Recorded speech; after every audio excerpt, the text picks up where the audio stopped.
Ella es Rosana Bracho. Y ella es Geraldine Mota. Y esto es Neuro TV.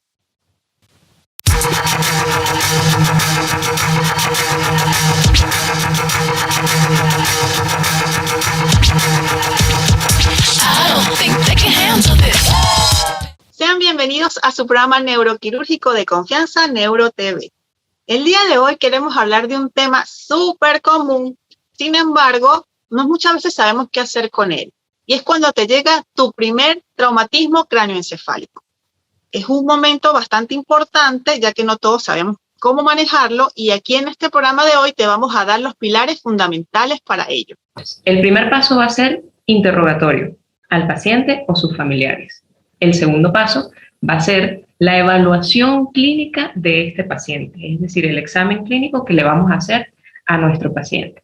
Y el tercer paso va a ser, con base en todo lo anterior, decidir la conducta. Exactamente. Y que es el primero, que es el interrogatorio, es uno de los más importantes, ya que nos permite establecer el contexto en el cual ocurrió el traumatismo. Entonces, primero debemos interrogar al paciente, pero si el paciente no lo permite por su estado neurológico, y tenemos que interrogar a los familiares o a las personas que los trajeron.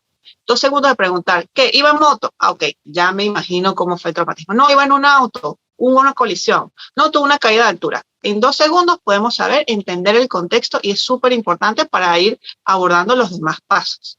Aunque a veces pues no vamos a tener absolutamente ninguna información sobre este paciente, nadie supo, simplemente llegó inconsciente y tenemos que empezar pues de cero, en blanco.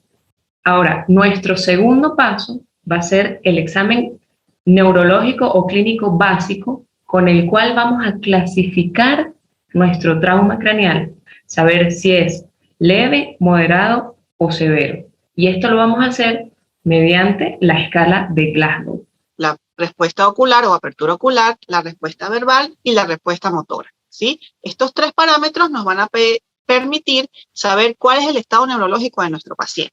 Entonces, el primer ítem que vamos a evaluar, lo que es la respuesta ocular, va a ser muy sencillo, no tenemos que enredarnos, tenemos que ver si el paciente abre los ojos espontáneamente al llamado, al dolor o a la estimulación, o si no los abre.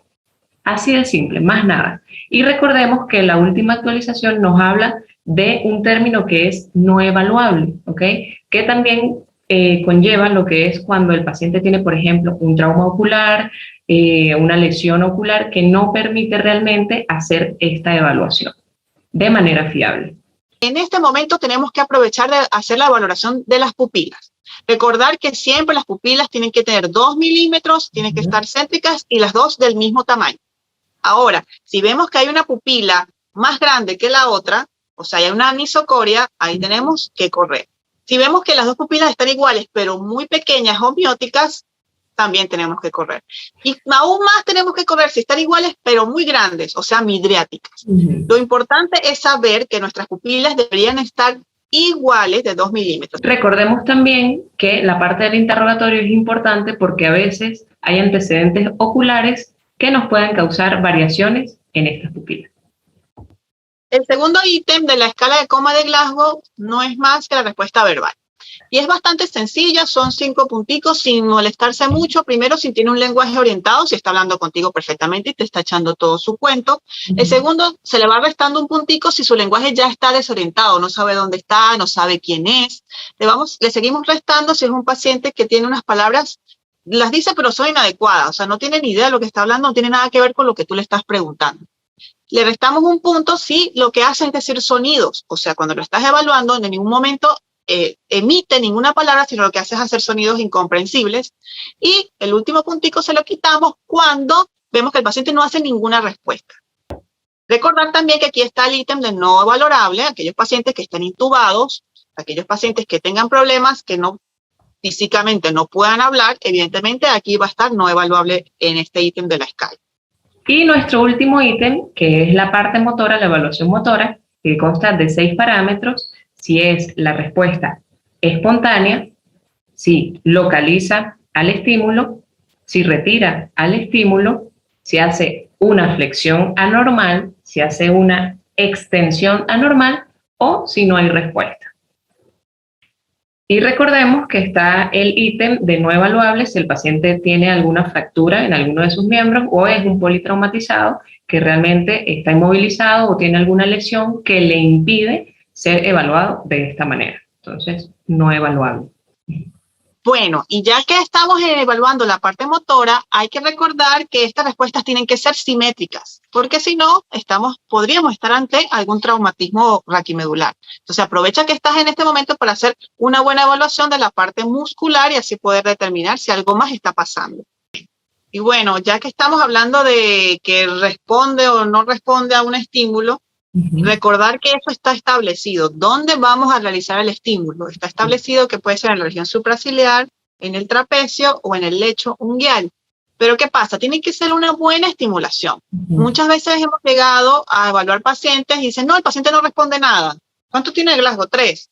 Y resulta que cuando vamos a hacer la estimulación, hacemos una estimulación importante y el paciente empieza a reaccionar. Entonces es importante que los puntos sean bien estimulados, sin miedo, no teman. Ya no es en el esternón, por favor, sin partir clavículas y sin partir esternones, por favor. Y no es en los pezones, no es en las tetillas, no. Es en las áreas que ya están determinadas para eso y tiene que ser una estimulación poderosa.